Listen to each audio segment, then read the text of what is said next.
So we talked about the controls on storativity and specific storage in confined aquifers and how it's due to the compressibility of water and the compressibility of the porous media.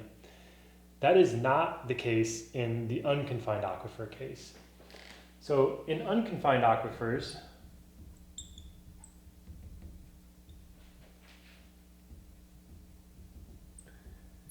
a change in head results in negligible water release due to compressibility relative to drainage.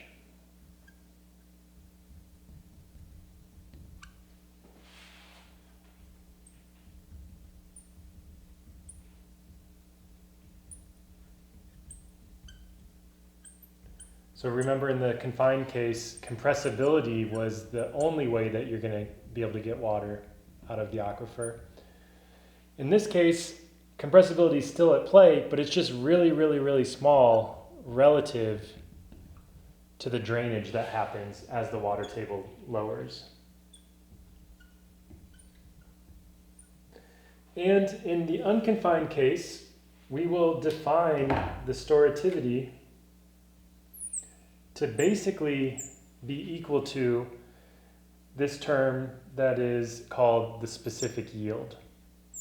And so there is some component that's due to compressibility, but we're going to ignore it because it's so small relative to specific yield. Specific yield is, as that water table is lowering, what is the volume of water that you're getting just due to the desaturation of the pores? Let's ignore the compressibility of the fluid and the rock because it's so small in comparison. What is this term specific yield? I think a helpful way to think about it, I'll just write it down, specific yield, is to go back to this idea that the porosity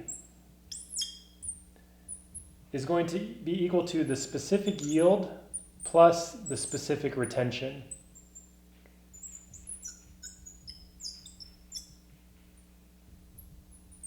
And so as water is draining from a saturated medium, you're removing water from the rock, which has a porosity N or phi, depending on how you want to write it. Some of that water is going to stay behind and cling to the surface of the minerals in the unsaturated zone. That is the specific retention. Everything else is going to be what you're going to get out of storage, which is the specific yield. And that's why the sum of these has to add up to the porosity.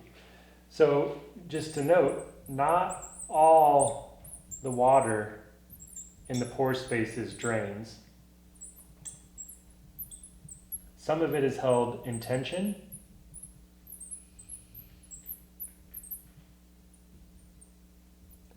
And the water that's held in tension is this specific retention term. And it's essentially equal to field capacity.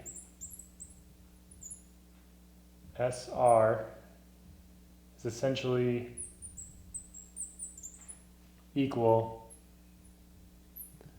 to field capacity, which is the amount of water in the unsaturated zone that remains behind after and that is held in tension against drainage due to gravity.